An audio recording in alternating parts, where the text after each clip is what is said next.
பிரியையா, ம். ஜமீன் பேரை காப்பாத்துற மாதிரி என் ஆட்டம் இருக்கணும்னு ஊர்க்காரங்க சொல்லிட்டு போறாங்க. நீங்களும் முதல் முறையா என் ஆட்டத்தை நேர்ல பார்க்க போறீங்க. இது வரைக்கும் நீங்க பார்த்ததெல்லாம் சாதாரண ஆட்டமா தான் இருந்திருக்கும்.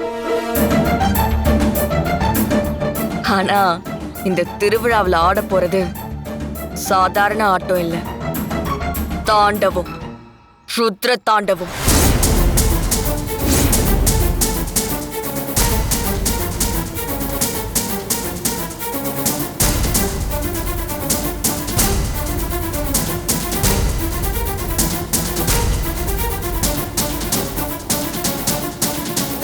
நீ ருத்ரதாண்டம் ஆடுறியா?